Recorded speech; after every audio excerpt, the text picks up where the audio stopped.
नमस्कार।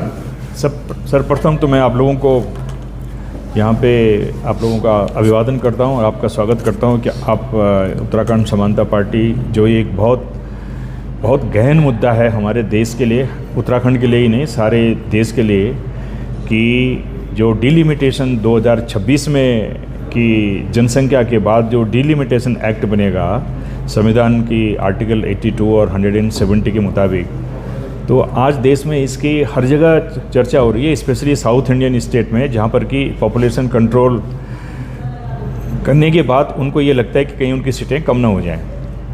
इसी के इतर अगर आप उत्तराखंड में देखें, उत्तराखंड के साथ जो है, जब उत्तराखंड को क्रिएट किया गया था उसमें जो 70 सीटें थी, उस समय भी पॉपुलेशन के आधार पर उसमें भी क्षेत्रफल को इतना ज़्यादा महत्व नहीं दिया गया, और जब दोबारा परिसीमन हुआ तो हमारी 4 सीटें कम हुई हैं। और आज की डेट में तो ये लगता है कि अगर 2026 में परिसीमन होगा तो पहाड़ों की सीटें और कम हो जाएंगी।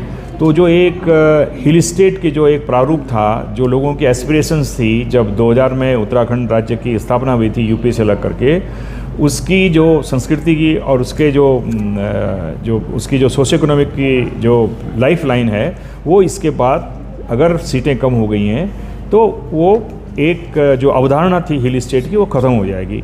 तो हमारा आज की प्रेस कॉन्फ्रेंस का सबसे महत्वपूर्ण बिंदु ये है कि हम 16 तारीख को एक रैली करने जा रहे हैं, जिसमें कि हमारे को जैसे ध्यानी जी हुए, बेरोजगार संघ है, और उत्तराखंड स्वाभिमान सेना, पहाड़ी स्वाभिमान सेना और अन्य लोगों का अटैक ऑन करप्शन का हम लोगों को समर्थन है।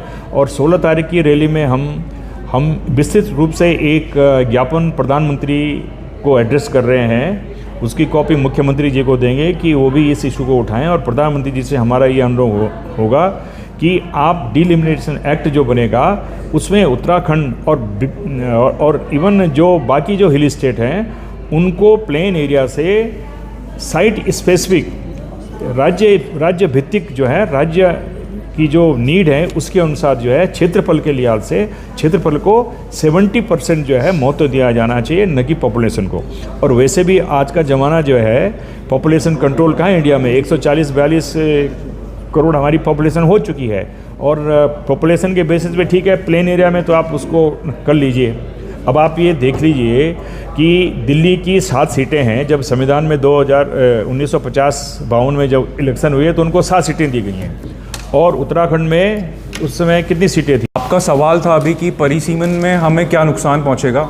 हमें नुकसान तो ये है कि वहाँ की जो इंफ्रास्ट्रक्चर है, वहाँ का जो डेवलपमेंट है वो भी रुक जाएगा, क्योंकि सीट कम हो रही है तो एक विधायक कम हो रहा है, तो उससे हमारा जो प्रोग्रेस होनी है पहाड़ की वो रुक जाएगी। दूसरी चीज़ ये है कि हमारा जोग्राफिकल एरिया पूरा फ्लोरा एंड फौना से भरा हुआ है। अगर हम एनवायरनमेंट प्रॉब्लम को सोचते नहीं है, बट हमारी एनवायरनमेंट प्रॉब्लम उत्तराखंड के लिए बहुत बड़ी प्रॉब्लम है।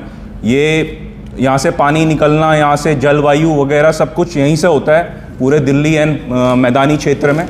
और अभी सारे के सारे लोग इधर ही की तरफ अपना पलायन करेंगे, पहाड़ की तरफ, तो हमें अपना एनवायरनमेंट का थोड़ा ख्याल रखना चाहिए।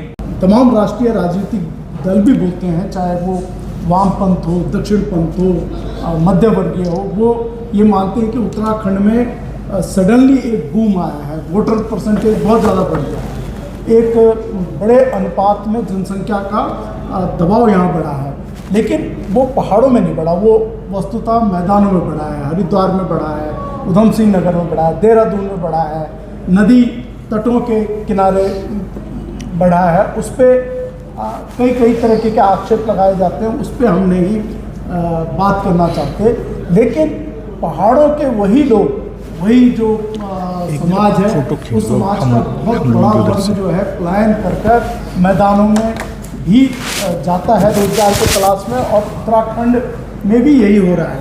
तो आवश्यक है कि फार्मूले को इस दृष्टिकोण से बनाया जाए जिससे हिमालयी राज्य का जो दृष्टिकोण है, जो अवधारणा का प्रश्न था, उत्तराखंड का प्रश्न था कि उत्तराखंड की राज्य की अवधारणा में जल जंगल जमीन के सवाल थे, राष्ट्रीय सुरक्षा का सवाल था, सामाजिक सुरक्षा का सवाल था, संस्कृति का सवाल था, पलायन का निवारण करना था, मनी ऑर्डर इकोनॉमी के बदले एक बेहतर आर्थिक संरचना को विकसित करने का बात थी।